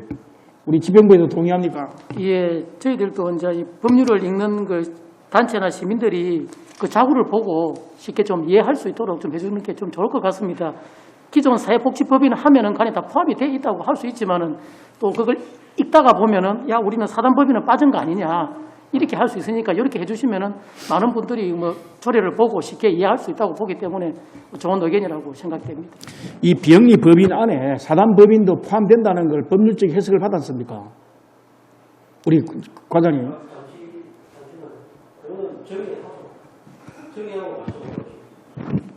잠시 좀 예, 뭐 마지막 질문하시죠. 예. 과장님, 이거 입법부서로부터 이 문제에 대해서 그 당초에 지적이 있었습니까? 당초에 이제 법무 통계 담당에 이제 의견도 있었지만은 저희들이 부서 이제 사회복지 사업을 최근에는 사회복지법인만 하는 것이 아니라 많은 사단법인에서 사회복지 사업을 하고 있고 장애인만 한정하더라도 사회복지법인은 장애인 복지 업무를 하는 사회복지법인은 11개소, 사단법인으로서 장애인 업무를 하는 데가 21개소가 있는데 이런 분들, 이런 단체, 그 사단법인에도 기회를 주고자 하는 의미가 있고 비영리 법인을 넓게 이렇게 해석을 하다 보면 사단법인과 재단법인으로 구분할 수 있다라고 제가 말씀을 드리는 겁니다. 그래서 비영리 법인이라고 하면은 사회복지법인과 사단법인이 다 포함이 되기 때문에 한층 더 이해하기 편하고 내가 기회를 수상할 수 있는 기회가 있구나. 위원장님 잠시만 그 정의를 좀 요청합니다. 의견 조율을 위해 정의를 선포합니다. 알겠습니다. 본 수정안에 대하여 수정안을 발의하실 위원님 말씀해 주시기 바랍니다. 예. 정의 때도 말씀이 있었지만은 특정할 이렇게 필요 없이 좀 범위를 좀 넓혀야 될 필요가 있기 때문에 비영리 법인을 넓혀주는 게 맞다고 생각해서 수정 제안을 하고자 합니다.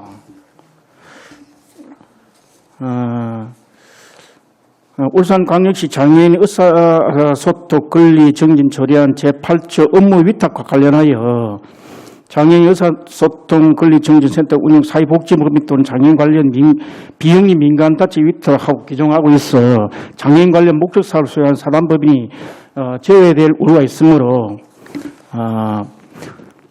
제8조를 업무 위탁 시장은 센터의 효율적 운영을 위하여 장애인 관련 비영리 법인 또는 비영리 법인 단체 위탁하여 운영할 수 있다고 수정 제안합니다. 감사합니다. 본 조례안에 대하여 의견 조율한 대로 수정하는 동의가 있는데 이 동의에 제청이 있습니까? 손정학 위원께서 발의한 수정안이 성립되었으므로 의제를 삼아 처리하겠습니다. 질의 토론 전에 수정안에 대한 집행기관 의견을 들어보겠습니다. 예, 저희 그 CS도 그 위탁 운영 대상법은 범위를 갖다가 장애인 관련 비영리 법인 또는 비영리 민간 단체로 수정하는 것이 바람직하다고 사료됩니다. 예, 감사합니다. 더 이상 질의 토론하실 위원 없습니까? 네. 더 이상 질의 토론하실 위원이 없으므로 질의 토론을 종결하겠습니다. 의사일정 제2항 의안번호 제850호 울산광역시 장애인 의사소통 권리증진 조례안에 대하여 수정한 부분은 수정한 내용대로 그 외에는 원안대로 의결코자 합니다. 위원 여러분 이의 없으십니까? 이의가 없으므로 가결되었음을 선포합니다. 위원 여러분 그리고 관계 공무원 여러분 수고하셨습니다. 6월 15일 10시부터 시민건강국 소관 2020회계 연도 결산안과 조례안 건의안을 심사하도록 하겠습니다. 이상으로 오늘 의사일정을 모두 마치겠습니다. 사내를 선포합니다.